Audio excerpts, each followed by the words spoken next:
Lectura de los Hechos de los Apóstoles. Los apóstoles y los hermanos de Judea se enteraron de que también los paganos habían recibido la palabra de Dios. Cuando Pedro regresó a Jerusalén, los creyentes de origen judío lo interpelaron diciéndole: ¿Cómo entraste en la casa de gente no judía y comiste con ellos? Pedro comenzó a contarles detalladamente lo que había sucedido. Yo estaba orando en la ciudad de Jope cuando caí en éxtasis y tuve una visión. Vi que bajaba del cielo algo parecido a un gran mantel, sostenido de sus cuatro puntas, que vino hasta mí. Lo miré atentamente y vi que había en él cuadrúpedos, animales salvajes, reptiles y aves. Y oí una voz que me dijo: Vamos, Pedro, mata y come. De ninguna manera, Señor, respondí. Yo nunca he comido nada manchado ni impuro. Por segunda vez oí la voz del cielo que me dijo: No consideres manchado lo que Dios purificó. Esto se repitió 3 veces y luego todo fue llevado otra vez al cielo.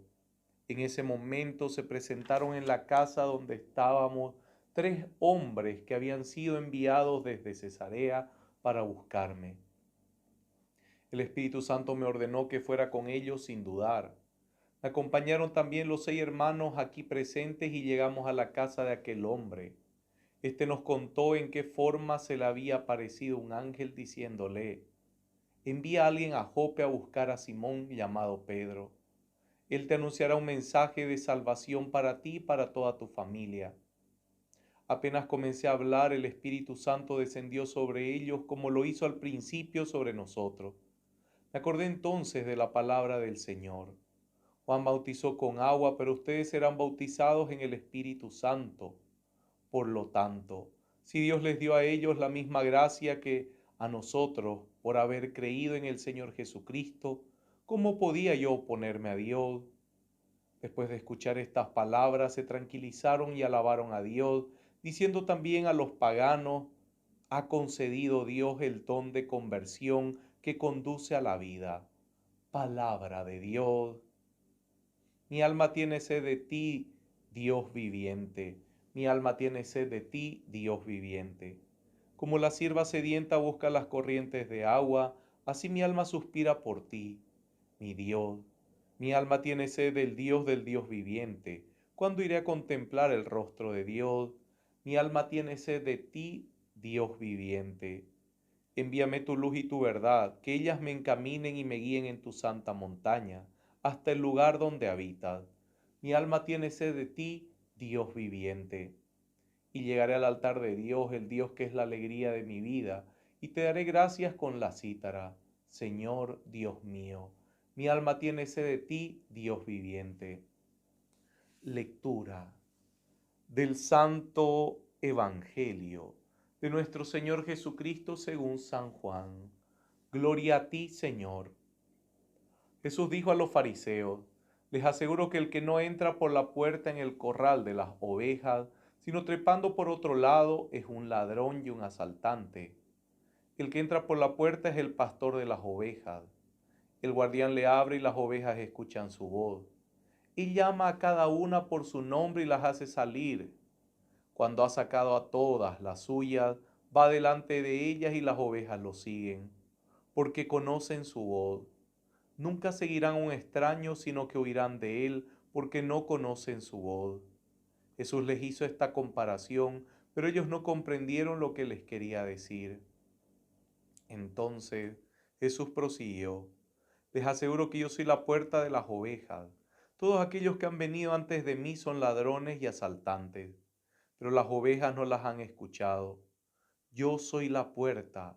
El que entra por mí se salvará. Podrá entrar y salir y encontrará su alimento.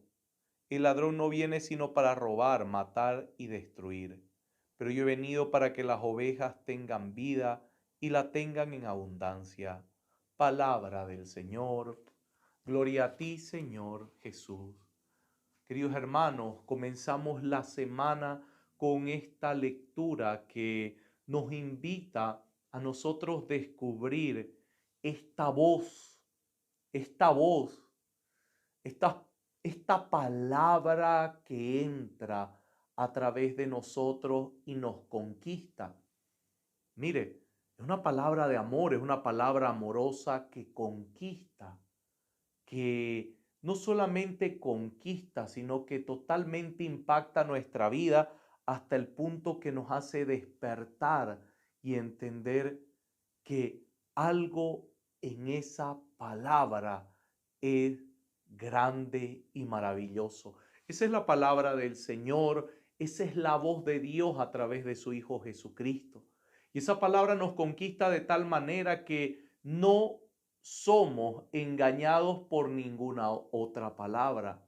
Mire lo hermoso de estar cimentado en la palabra de Dios, en el oír al pastor, en el escuchar su palabra, escuchar quién es Él y qué es lo que dice. Cuando escuchamos al pastor sabemos cuáles son los lugares donde Él nos llama, sabemos los lugares donde Él nos lleva. Él nos asegura un lugar de verdes pastos.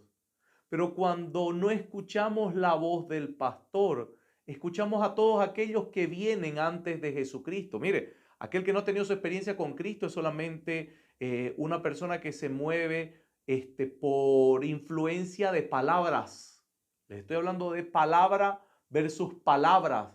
Jesús es la palabra. Lo que el mundo dice son un montón de palabras donde enfrascan la verdad por engrandecer la mentira. Así que antes de tener una experiencia con el Señor, y les hablé de esta experiencia con el Señor, ¿qué es lo que sucede? Nos movemos porque escuchamos lo que el mundo nos dice.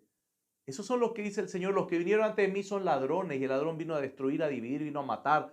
Cuando escuchamos la palabra, querido hermano, nosotros ya no nos dejamos engañar. Hay un discernimiento en nuestra vida. Discernimos lo que es de Dios y lo que no es de Dios. Es interesante cuando uno atiende a las personas y personas que llevan mucho en la iglesia, ¿por qué les cuesta tanto? Y uno a veces se cuestiona, ¿por qué les cuesta tanto saber que hay cosas que no son de Dios, pero fácilmente la buscan?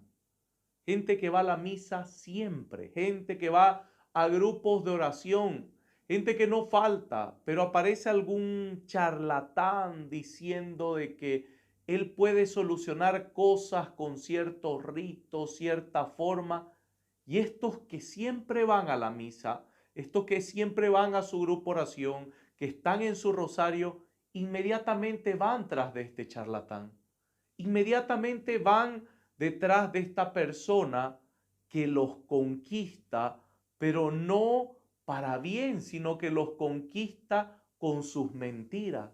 Ahí está el ladrón. Ahí está el ladrón, el que roba a las ovejas.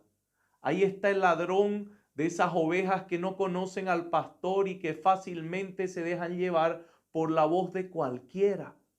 Y eso está pasando mucho. Hay muchos ladrones porque la gente no tiene una experiencia diaria con Jesucristo. No hay esa experiencia de escucha, esa escucha de Dios que nos hace discernir lo que no es de Dios. Y es ahí donde el ladrón no puede entrar.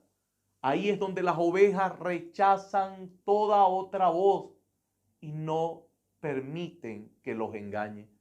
Por eso es que en la primera lectura, querido hermano, ustedes ven que Pablo tiene que enfrentarse a los mismos primeros cristianos porque los que no eran judíos se estaban convirtiendo. Y mire, es fácil ahí dejarse llevar por la voz del mundo. La formación judía decía que solo el pueblo judío era el elegido. La formación judía hacía ver que solamente los elegidos del pueblo de Dios. Así que en el cristianismo estaba entrando esta idea. Si no era judío, no valen. Los gentiles no tienen que entrar en el cristianismo. Ya estaban haciendo lo mismo. Se estaban dejando llevar por estas leyes que no vienen de Dios. Y es ahí donde Pedro les cuenta y les narra que el mismo Dios le da esta visión por 3 veces. Cada visión simbolizaba a cada hombre que lo iba a buscar. Fueron 3 varones que lo buscaron para ir a hablar con Cornelio. Bendito sea el Señor cuando entendemos esto. Bendito sea el Señor cuando somos gente que escucha la palabra de Dios y no se deja llevar por otras cosas. Estamos en un tiempo de muchos mentirosos, de muchos lobos disfrazados de ovejas, de muchas ofertas agradables al oído, muchas ofertas de eso que el ser humano tiene tanto miedo. Mire, el ser humano tiene un miedo terrible a la muerte y al no saber qué va a pasar. Mire, el ser humano está desesperado, el ser humano se vuelve loco por la muerte o por no saber lo que va a suceder en su vida. Y al estar desesperados por eso, rápido corren a estas soluciones fáciles. Un cristiano católico que en verdad está arraigado en la palabra del Señor, en primer lugar sabe que Jesucristo es la vida, que es la vida en abundancia. Y en segundo lugar sabe que Jesucristo ya venció. Así que no se desespera ni por la muerte, ni por no saber qué va a suceder con su vida. Lo que ya sabemos es que Jesucristo ya venció y ahí está nuestra seguridad, ahí está nuestra...